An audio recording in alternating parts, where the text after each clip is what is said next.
நாளைக்கான வீடியோக்கான ஒரு ப்ரோமோ தாங்க வந்திருக்கு. ப்ரோமோ வந்து சூப்பரா இருந்துச்சு அப்படின்னு தாங்க சொல்லணும். அதெல்லாம் பார்க்குறதுக்கு நம்ம சேனலை மட்டும் மறக்காம லைக் அண்ட் சப்ஸ்கிரைப் மட்டும் பண்ணிடுங்க.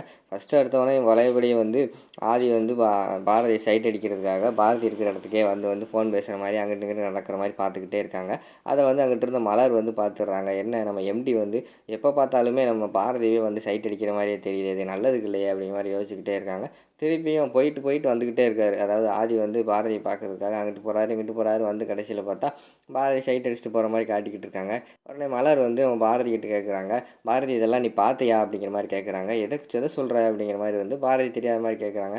இல்லை நம்ம எம்டி நான் பார்த்துக்கிட்டே தான் இருக்கேன், நேற்றும் சரி இன்றைக்கும் சரி அவர் வந்து உன்னையவே தான் சைட் அடிச்சுக்கிட்டே இருக்கார், இதில் ஏதோ ஒரு விஷயம் இருக்குதுன்னு நினைக்கிறேன், உனக்கு தான் கல்யாணம் ஆயிடுச்சுல அதை வந்து அவர்கிட்ட சொல்லிடு அப்படிங்கிற மாதிரி சொல்கிறாங்க. அவர் சும்மா வந்திருப்பார், சும்மா பார்த்துருப்பாரு, வேலை நடக்கா என்னென்னு வந்து செக் பண்ணியிருப்பார், இதில் என்ன இருக்குது அப்படிங்கிற மாதிரி வந்து பாரதி சொல்கிறாங்க.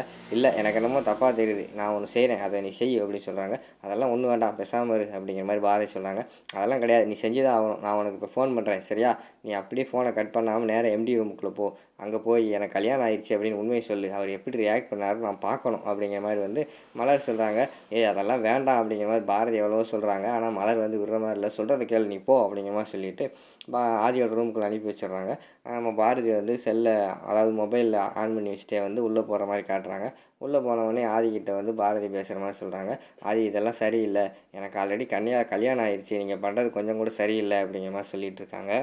இவங்க 2 பேர் பேசுகிறத வந்து அங்கிட்டு மலர் வந்து ஃபோனில் கேட்டுக்கிட்டே இருக்கிற மாதிரி காட்டுறாங்க.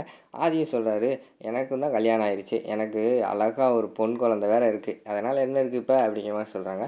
இல்லை வெளியில் பார்க்குறவங்கெல்லாம் நீங்கள் வந்து பார்க்குறத தப்பாக நினைப்பாங்க அப்படிங்கிற மாதிரி வந்து பாரதி சொல்கிறாங்க. நான் எங்கே பார்த்தேன், நான் சும்மா வந்துட்டு போனேன், இதில் என்ன இருக்குது அப்படிங்கிற மாதிரி சொல்கிறாங்க. இல்லை அது இதெல்லாம் சரிப்பட்டு வராது அப்படின்னு சொல்கிறாங்க. என்ன சரிப்பட்டு வராது சொல்லுங்கள், எல்லாமே சரிப்பட்டு வரும் அப்படிங்கிற மாதிரி சொல்லிவிட்டு இவங்க சம்மந்தமெல்லாம் பேசுகிற மாதிரி தான் காட்டுறாங்க. ஆனால் அங்கிட்டு பார்த்தா ஆதியும் பாரதியும் கிஸ் பண்ணுற மாதிரி காட்டுறாங்க, கட்டி பிடிக்கிற மாதிரி காட்டுறாங்க. அது மட்டும் அவங்களுக்கு மட்டும்தான் தெரியுது. ஆனால் நம்ம ஆதி வந்து கண்டுபிடிச்சிட்டாரு ஃபோனில் வந்து மலர் இருக்காங்க அப்படின்னு சொல்லிட்டு.